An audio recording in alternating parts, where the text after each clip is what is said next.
I never believed in ghosts. Maybe that's why what happened that night shattered everything I thought I knew about reality.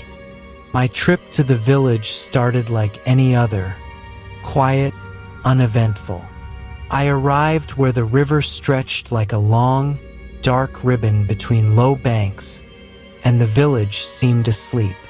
The water was black as glass, and even the slightest breeze left ripples that moved like living shadows. Grandma had lived here her whole life. I remembered visiting her last summer for the holiday. Laughter, baking smells, neighbors shouting greetings.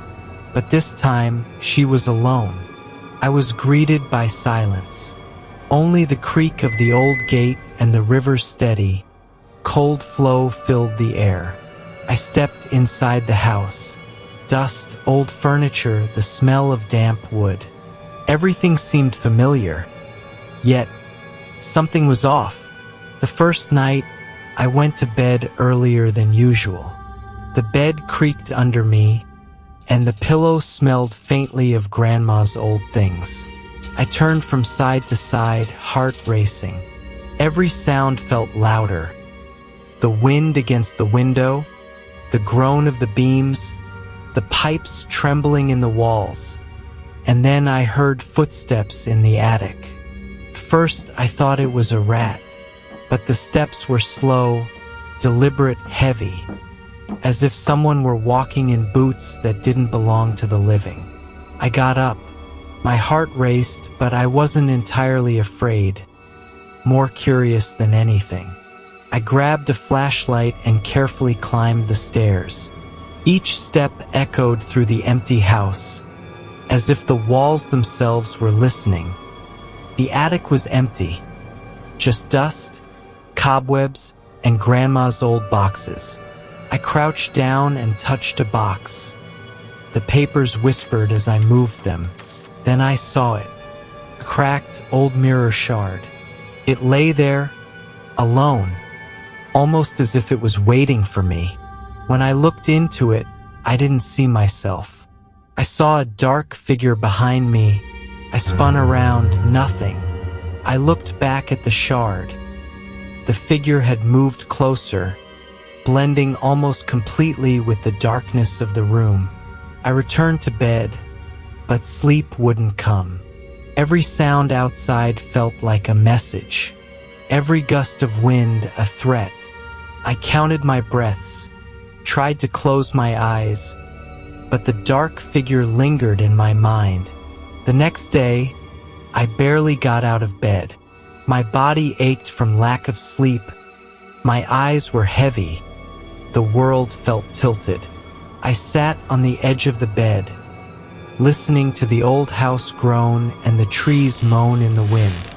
Eventually, I made strong coffee and decided to walk along the river, hoping it would clear my head. On the riverbank, the smell of dampness sent shivers down my spine. The low sun reflected on the water like a cold, dark mirror. Then I saw the footprints in the sand. Large, human-shaped, yet distorted, as if nature itself had warped them. They led into the water and vanished, as though the river had swallowed them. I felt watched. Shadows shifted among the trees, but when I approached, emptiness answered with silence. That evening brought even more unease. The mirror in the house. It was different. As I passed it, fragments of unfamiliar silhouettes leapt out.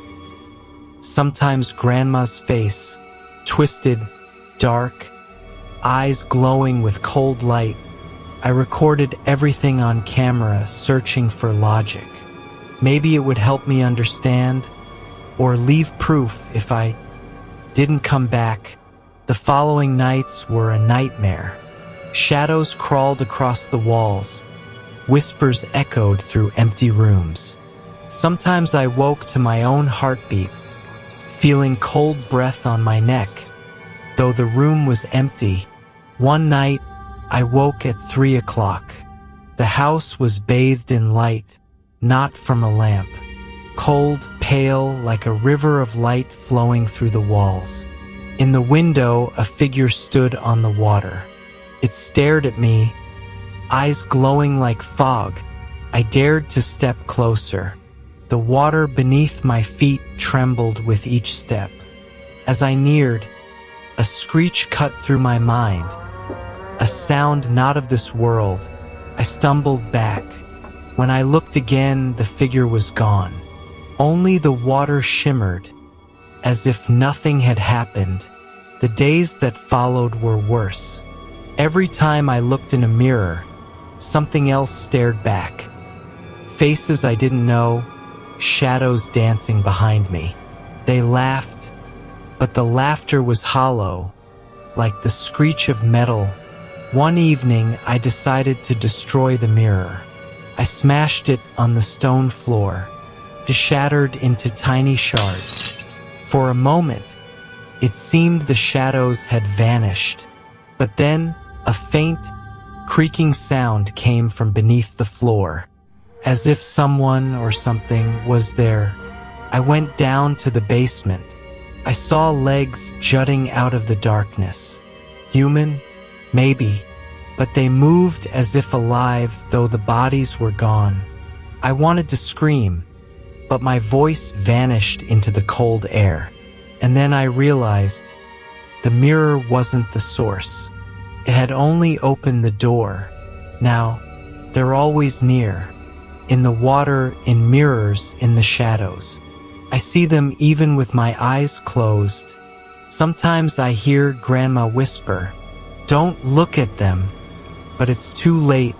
The shadow over the river will never let go. It waits for me to go back to the water. And perhaps one day I will become part of the darkness that lives in mirrors.